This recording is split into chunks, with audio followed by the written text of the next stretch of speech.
I remembered the exact sound the deadbolt made when it clicked into place. It was a heavy, metallic thud that usually meant safety, the signal that the chaotic, loud outside world was locked away, and I was finally home with the person who mattered most to me. For 5 years, that sound was the punctuation mark at the end of my long, exhausting workdays. Maya would usually be in the kitchen or curled up on the couch with her legs tucked under her blanket, looking up at me with that soft, effortless smile that made the 60-hour work weeks feel like a minor tax for a beautiful life. We had built a quiet, comfortable existence in our suburban Seattle townhome. It wasn't perfect, but it was ours. We talked about buying a house with a proper yard by the time we turned 30, maybe starting a family once my career in logistics management stabilized. It was a standard, predictable American dream, and I was entirely content with it. Then, Liam called. Liam had been my best friend since our sophomore year at Ohio State. We were roommates in a cramped, drafty off-campus apartment where we survived on cheap frozen pizzas and shared ambitions. He was the guy who stayed up with me until 3 a.m. helping me study for finals, the guy who stood next to me as my best man when Maya and I got married. He was charismatic, impulsive, and fiercely loyal, or so I thought. When he called me that Tuesday evening, his voice sounded entirely hollow, stripped of its usual confident edge. His tech startup in San Francisco had collapsed, his engagement had fallen apart, and he was staring down a mountain of debt with nowhere to go.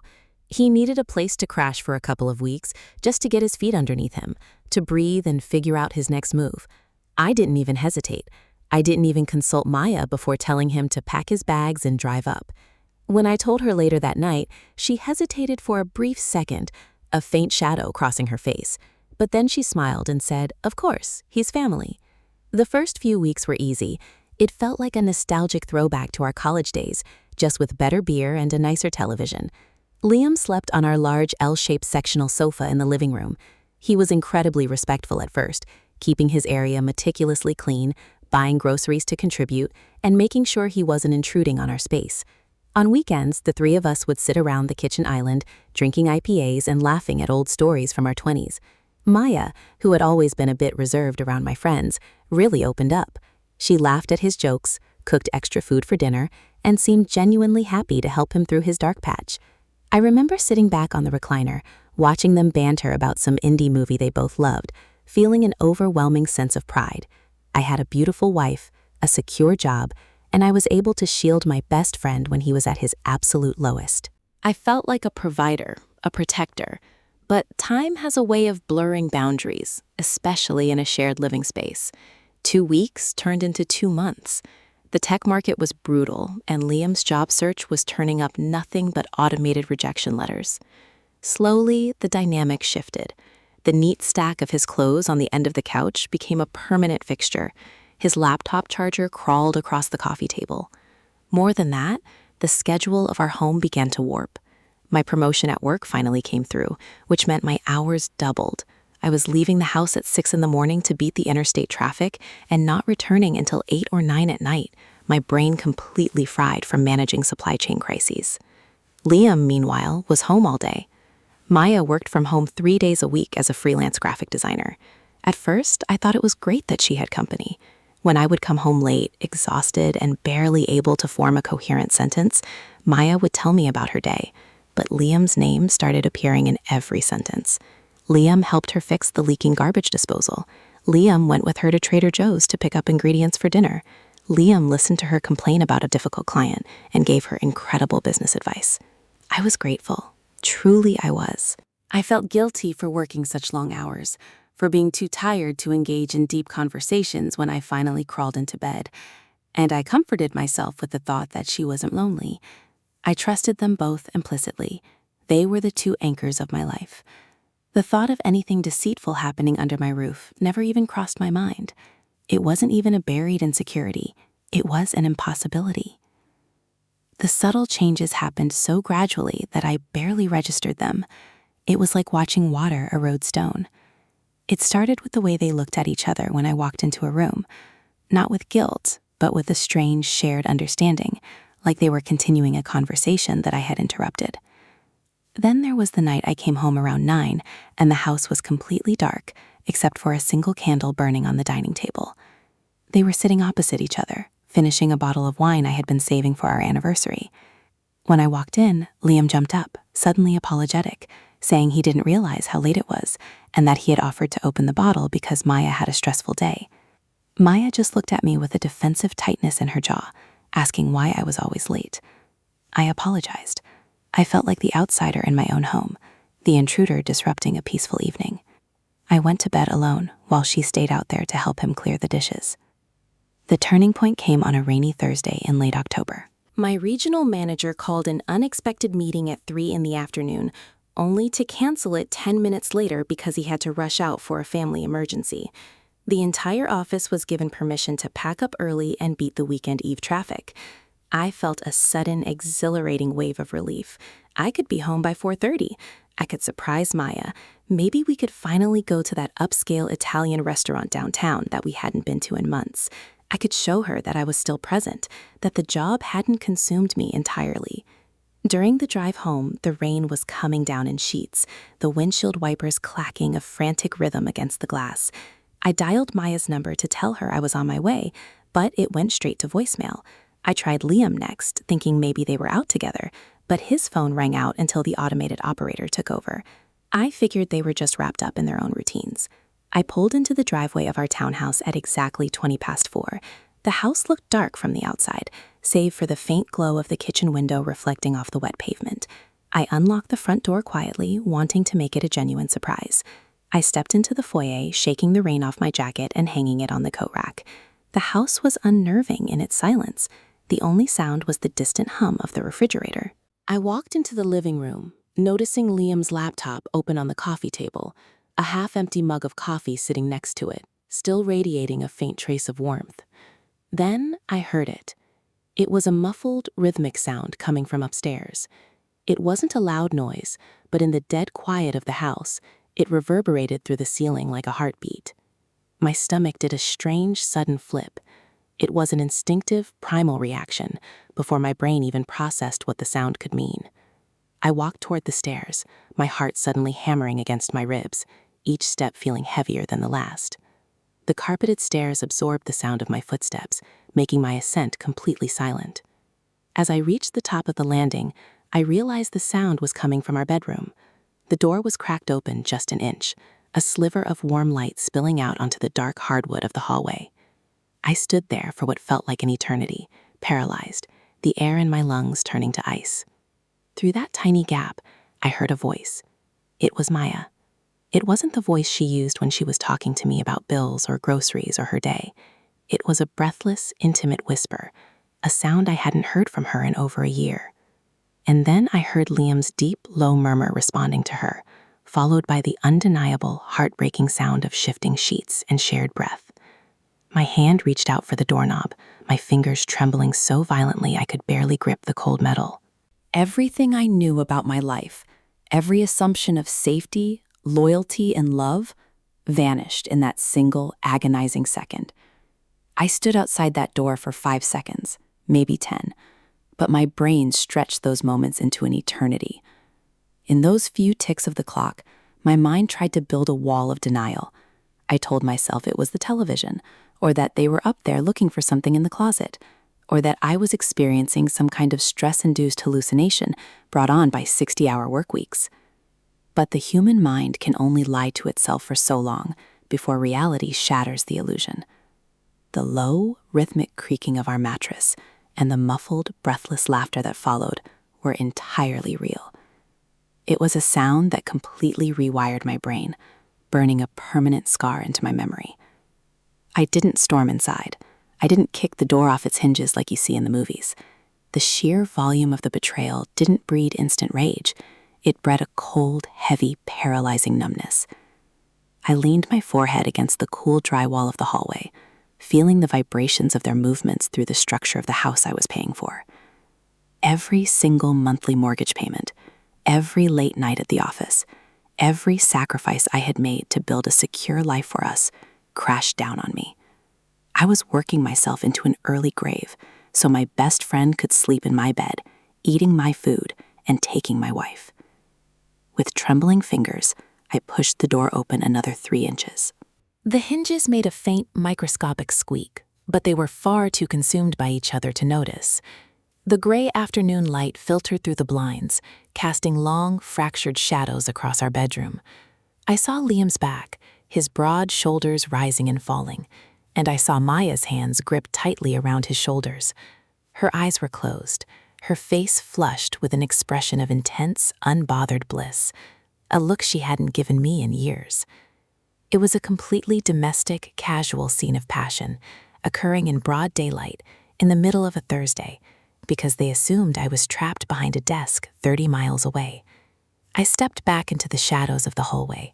My chest felt tight, like someone had wrapped a steel band around my ribs and was tightening the bolts. I wanted to scream, to pull him off her, to smash my fists into the wall until my knuckles bled.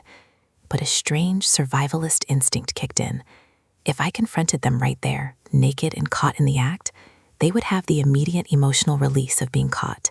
They would cry, they would apologize, Liam would pack his bags, Maya would beg for forgiveness on her knees, and I would be forced to navigate the chaotic aftermath of their immediate panic. I didn't want to give them that escape. I didn't want to hear their pathetic, hurried excuses or see them scramble for their clothes. I wanted them to sit in the quiet reality of what they were doing, while I held all the cards. I turned around and walked back down the stairs, making sure each step was completely silent. My movements were mechanical, like an android operating on basic programming. I walked into the kitchen, picked up my car keys from the counter, and quietly exited the front door. The rain was still falling, a relentless, depressing drizzle that matched the sudden grayness of my entire world. I got back into my SUV, started the engine, and pulled out of the driveway. I drove blindly for 45 minutes, navigating the suburban streets of Seattle without any destination, watching the windshield wipers fight a losing battle against the downpour. My mind was a hurricane of memories, shifting through the last 2 months with a terrifying new clarity. Every single red flag I had brushed off as paranoia now stood out like a neon sign. The time I came home and found the living room smelling strongly of Maya's expensive perfume, even though she claimed she hadn't left the house. The way Liam would suddenly shift his body positioning to block my view of his phone screen whenever I sat next to him on the couch. The sudden, unexplained distance in Maya's touch. The way she would suddenly pull away whenever I tried to kiss her goodbye in the morning, claiming she hadn't brushed her teeth yet or was in the middle of an email. They hadn't just slipped up once. This was an ongoing, calculated lifestyle they had established right under my nose. I had been funding their secret affair, providing them with a rent-free sanctuary to tear my heart out. By 6 o'clock, the numbness began to give way to a dark, calculating clarity. I couldn't go back to that house tonight and pretend nothing was wrong, but I also wasn't ready to unleash the storm. I needed a plan. I needed to protect myself financially and legally before the inevitable explosion. I pulled into the parking lot of a quiet, dimly lit diner off Route 522, grabbed a booth in the back corner, and ordered a black coffee that I didn't drink. I pulled out my phone and began reviewing our bank accounts. That was when the second wave of betrayal hit me. Over the past 3 weeks, there were several cash withdrawals from our joint savings account, $300 here, $400 there. I had assumed Maya was buying supplies for her design business or managing household expenses. But looking closer at the transaction history, I saw charges at an upscale boutique hotel downtown on a weekend when I was away at a supply chain conference in Chicago. There were charges for expensive dinners at restaurants we never went to. She wasn't just sleeping with him out of convenience. She was spending our future house fund to give him the luxury lifestyle he could no longer afford. I sat in that diner for 3 hours, watching the rain streak down the windows, watching normal families eat their dinners and couples laugh in adjacent booths. I felt completely detached from humanity, like a ghost watching life happen from the outside. My phone buzzed on the laminate table. It was a text from Maya. "Hey babe, just checking in. Are you going to be late again tonight? Liam and I were thinking of ordering Thai food. Let us know so we can get your usual curry." The sheer, casual malice of that text made me physically sick. She was playing the role of the dutiful, loving wife, offering to order my favorite food, while the sheets upstairs were likely still warm from their afternoon encounter. I stared at the screen, my thumbs hovering over the keyboard. A part of me wanted to text back a photo of the hotel charges or tell her I knew everything. Instead, I swallowed the bile in my throat and typed a response that required every ounce of my remaining willpower. Yeah, got caught up with a massive inventory discrepancy at the South Warehouse. Probably won't be home until midnight. Go ahead and order without me. Don't wait up. Her reply was almost instantaneous. Okay, so sorry you're working so hard. We'll save you some leftovers in the fridge. Love you. Love you too. I typed back. It was the biggest lie I had ever told in my life, and it tasted like ash in my mouth. I didn't go back to the warehouse. Instead, I drove to a cheap, sterile motel near the airport, paid cash for a room that smelled of old cigarettes and industrial cleaning fluid, and lay awake on a thin mattress, staring at the water-stained ceiling. I didn't sleep a single second. The images of them together played on a continuous, agonizing loop behind my eyelids. But as the sun began to peek through the cheap plastic curtains, casting a cold dawn light across the room, the grief finally hardened into something permanent. The man who had walked into that townhouse at 4:30 yesterday afternoon was dead. The man lying in this motel room was done crying. I was going to go back home, I was going to play my part, and I was going to make sure that when the truth finally came out, they were the ones left with absolutely nothing. I arrived back at the townhouse at 7:30 Friday morning, precisely matching the timeline of a man who had pulled a brutal all-nighter at the warehouse. My eyes were naturally bloodshot and dark circles framed my face from the total lack of sleep, so I didn't even have to act the part of an exhausted worker. When I unlocked the front door, the house was quiet, but it was the quiet of a late morning starting sluggishly. Liam was sitting at the kitchen island, scrolling through his phone with a mug of coffee in his hand. He looked up when I walked in, his expression instantly shifting into a mask of deep, fraternal concern. He stood up, shaking his head with a sympathetic sigh. "Man, look at you," he said, walking over to pat my shoulder. His hand on my jacket sent a jolt of pure electrical hatred through my spine, but I forced my muscles to remain completely relaxed. They are absolutely running you into the ground at that place, bro. You can't keep doing this to yourself. Yeah, well, the supply chain doesn't sleep, I replied, my voice raspy and dry. I walked past him to the coffee maker, needing an excuse to turn my back so he wouldn't see the murderous tension in my jaw. Massive shipping glitch in the system. Had to manually audit 300 pallets before the morning shifts arrived. I'm completely wiped. Maya came downstairs a moment later, wearing a plush fleece robe I had bought her for Christmas. Her hair was messy in that deliberate, casual way, and her eyes were bright. When she saw me, she made a soft, sympathetic sound and wrapped her arms around my waist, burying her face in my chest. Yesterday, she had been holding the man sitting 10 feet away from us in the exact same way. The scent of her shampoo, a subtle vanilla blend, made my stomach violently turn. "Oh, sweetie, you look completely dead," she murmured, kissing my cheek. Her lips felt like ice against my skin. "Go upstairs and take a hot shower. I'll make you some eggs and toast. You need to sleep today." "Thanks, babe," I said, forcing a faint, grateful smile. "I think I just need a shower first. My brain is completely fried." I walked upstairs, each step a heavy, deliberate choice. When I entered our bedroom, the bed was made. The sheets were pulled tight, the pillows fluffed, the blankets arranged meticulously. It was pristine, a perfect cover-up of the chaos that had occurred on that very mattress less than 24 hours ago. I walked into the master bathroom, turned the shower on to the maximum heat setting, and let the steam fill the room. I sat on the closed toilet lid, burying my face in my hands, listening to the roar of the water. I didn't cry. The time for tears had passed in that airport motel room. Now there was only a cold, calculating ledger. I knew I couldn't just file for a standard divorce. In our state, everything acquired during the marriage was split down the middle, and with my recent promotion and our substantial savings, she would walk away with half of everything I had spent my entire 20s sweating for, and Liam would be right there to enjoy it with her. I refused to let that be the ending. I needed undeniable, ironclad proof of what they were doing, not just for my own sanity, but to protect my assets and ensure that when the hammer dropped, there was no room for negotiation. While the shower ran, I pulled out my phone and contacted a local private investigator whose name I had found on a legal forum during the dark hours of the night. His name was Vance, an ex-cop who specialized in domestic surveillance. I explained the situation in a brief clinical text, omitting the emotional agony, but detailing the timeline, the schedules, and the suspicion of financial misconduct using joint funds. Vance replied within 5 minutes. His retainer was steep, but at that point, money was just a tool for survival. We agreed to meet at a coffee shop near my office at noon. I stayed under the scorching water for 20 minutes, trying to scrub the invisible filth of their deception off my skin. When I went back downstairs, the kitchen was filled with the smell of sizzling bacon. Maya had set a plate for me at the island, sitting next to Liam as they chatted quietly about a project she was working on. I sat down and ate the food mechanically, tasting absolutely nothing. I played the role of the tired, distracted husband perfectly.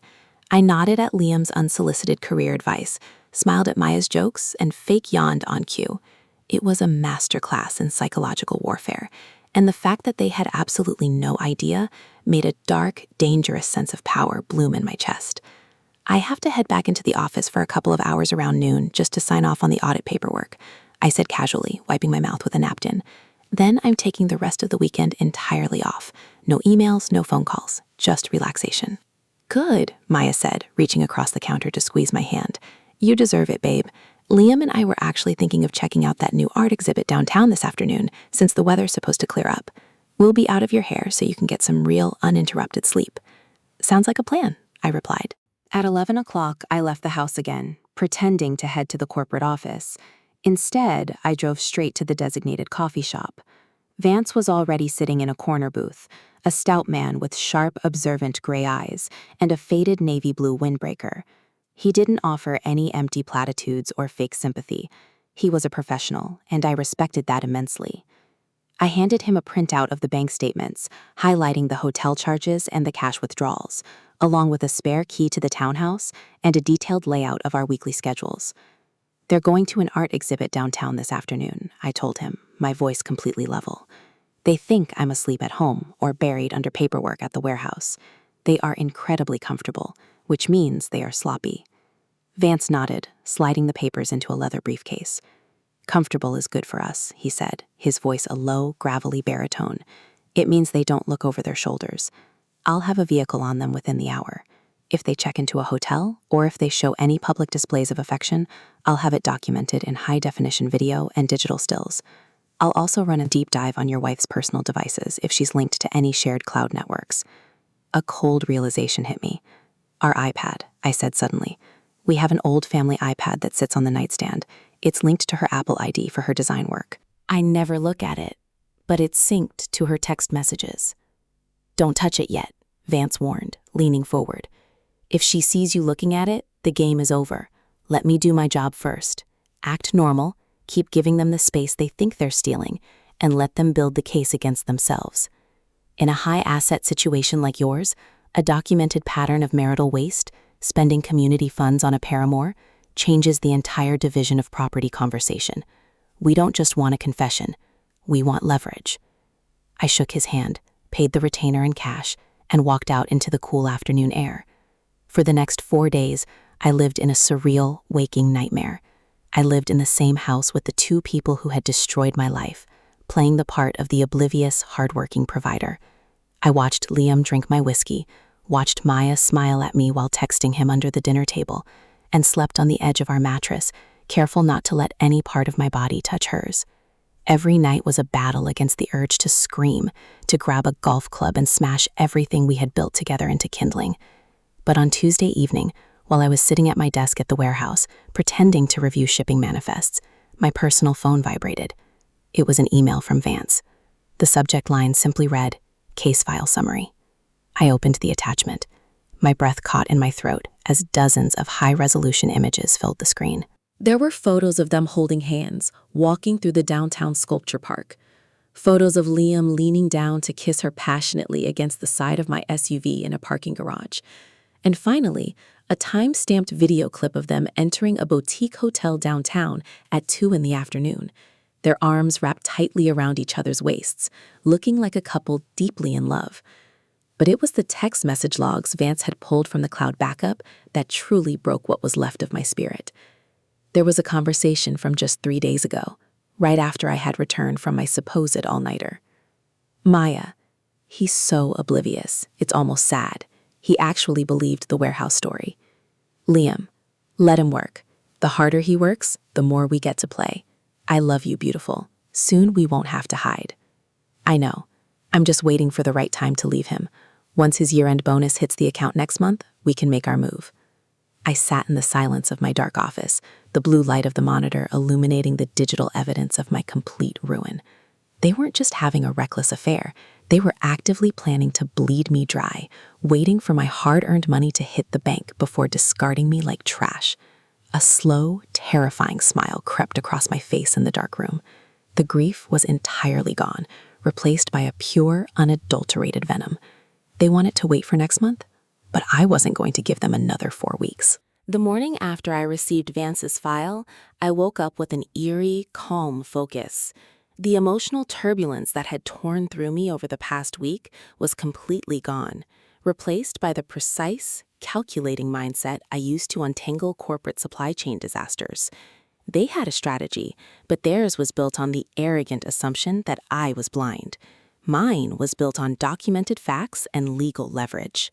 Before leaving for work, I called my brother-in-law's cousin, Marcus, who happened to be one of the top high-asset divorce attorneys in downtown Seattle. We met in his high-rise office overlooking the Puget Sound at 9 in the morning. I laid out the private investigators' reports, the high-definition photographs, the hotel receipts funded by my own savings account, and the text message transcripts detailing their plan to wait for my year-end corporate bonus before leaving me. Marcus looked through the folder, his expression hardening with every page he turned. He let out a low whistle, leaning back in his leather chair. "This isn't just an affair," Marcus said, tapping his pen against the desk. "This is documented egregious marital waste and a clear conspiracy to commit financial fraud. They've laid out their entire timeline in writing. In this state, while we are technically no fault, a judge looks very unfavorably on a spouse using community funds to maintain a paramour while actively plotting to drain the remaining assets. We can file an emergency motion to freeze all joint accounts immediately, and we can sue for a disproportionate split of the assets. But more importantly, we have complete psychological leverage." "I don't just want a quiet settlement, Marcus," I said, my voice completely devoid of emotion. "I want them to see the exact moment the floor falls out from beneath them. I want it to happen publicly, where they cannot run, cannot lie, and cannot hide behind excuses." Marcus smiled, a cold, professional glint in his eye. "Then here is what we are going to do." For the next 48 hours, I coordinated the final chess moves. I transferred my portion of the liquid funds into a newly established private account that Maya had no visibility over. I notified our landlord that I would not be renewing the lease on the townhouse at the end of the month, providing them with a copy of the upcoming legal filings to remove my name from any liability. Then I set the trap for Friday night. Liam's birthday was coming up, and for weeks Maya had been subtly hinting that we should do something special for him to help cheer him up during his job search. On Thursday evening, I walked into the kitchen where she was preparing dinner and played my role one final time. "Hey, I know things have been stressful lately, and Liam's birthday is this weekend," I said, putting my arms around her waist from behind, masking the utter revulsion I felt. "My regional manager, Dave, invited us out to a private, high-end dinner at the Metropolitan Grill downtown tomorrow night. He told me I could bring a couple of guests since we just closed a massive logistics account. I told him about Liam's situation, and Dave wants to meet him. He thinks he might have a connection for a tech consulting gig at our corporate office." Maya turned around in my arms, her eyes lighting up with genuine excitement. "Are you serious? Oh my God, babe, that's incredible. Liam has been so depressed about the job market. This could change everything for him." "Yeah," I smiled, looking past her shoulder to where Liam was sitting on the couch, watching us with a smug, satisfied grin. "It's going to change everything." Friday night arrived. The rain had cleared, leaving the Seattle streets slick and reflecting the bright neon lights of the city. The three of us rode together in my SUV. Maya looked stunning in a tailored black cocktail dress, her hair pinned up elegantly. Liam was wearing a sharp navy blazer he had bought using my credit card the previous month. I wore my best charcoal corporate suit. The energy in the car was electric. They were vibrant, laughing, whispering to each other under the guise of celebrating Liam's big opportunity. They truly believed they were the smartest people in the world, riding in the car of the man they were actively robbing. We arrived at the Metropolitan Grill, an upscale, old-school steakhouse with dark wood paneling and deep leather booths. The hostess led us to a private dining alcove in the back of the restaurant, completely shielded from the main dining room by heavy velvet curtains. The table was meticulously set for 4 people. "Where's your manager?" Liam asked, settling into the plush leather booth next to Maya, his posture relaxed and confident. "Should we wait to order drinks?" "He's on his way," I said calmly, sitting opposite them. I unlocked my leather briefcase, pulling out a thick, heavy manila envelope.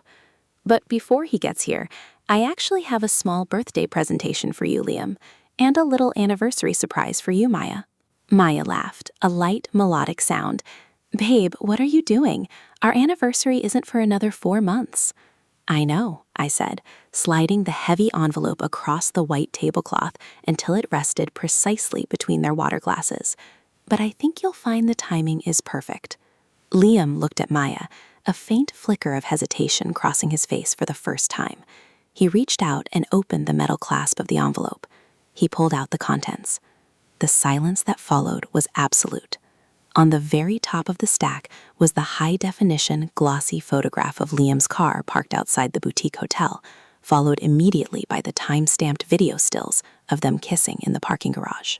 Below that were 20 pages of color-coded text message transcripts with their specific quotes about me being oblivious and their plan to steal my year-end bonus highlighted in bright neon yellow. The color completely drained from Maya's face, turning her a sickly, hollow gray. Her breath hitched in her throat, a sharp, choked gasp as her eyes locked onto the highlighted text of her own messages. Liam froze, his fingers trembling against the edge of the paper, his jaw tightening as he stared at the undeniable visual evidence of his betrayal. What is this?" Maya whispered, her voice cracking, her hands flying to her mouth. She looked up at me, her eyes wide with a sudden primal terror. "Noah, please, it's not what it looks like." "It's exactly what it looks like, Maya," I said, my voice deadpan, echoing off the wood-paneled walls of the private room. "It's the sound of the deadbolt clicking on your life." Liam tried to clear his throat, his usual charismatic posture collapsing into a frantic, panicked slouch. "Bro, listen to me," he stammered, his hands shaking as he tried to push the papers back into the envelope. "It was a mistake. We didn't mean for. I was in a dark place and things just got out of hand. You're my best friend, man." "Don't call me your brother, and don't call me your friend," I said, leaning forward, pinning him with a stare that made him instantly look down at the table. "You slept in my house, you ate my food, and you plotted to steal my livelihood. You aren't a friend, you're a parasite." Maya burst into tears, the heavy mascara running down her cheeks, ruining her perfect makeup. She reached across the table, trying to grab my hand, but I pulled it back out of her reach. "Noah, please, we can talk about this. We can go to counseling. I love you. I swear I love you. It was just a stupid mistake. He caught me at a weak moment."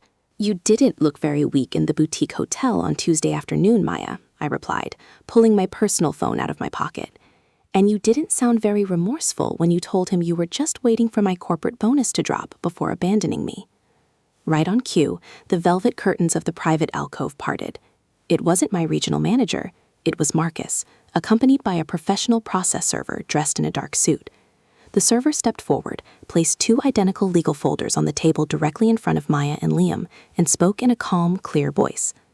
"Maya Linwood, you are hereby served with a petition for dissolution of marriage and an emergency court order freezing all joint financial assets.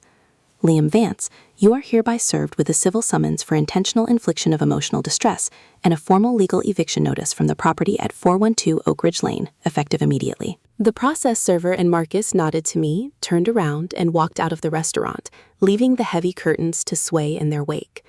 Maya was hysterical now, sobbing openly, her shoulders shaking violently as the reality of her complete financial and social ruin set in. Her credit cards were frozen, her housing was gone, and her secret was out. Liam sat entirely paralyzed, staring at the eviction notice, realizing he had no money, no job, no place to live, and a massive legal battle staring him in the face. I stood up, adjusting my jacket, and looked down at the 2 people who had torn my heart out. I didn't feel anger anymore. I didn't feel grief.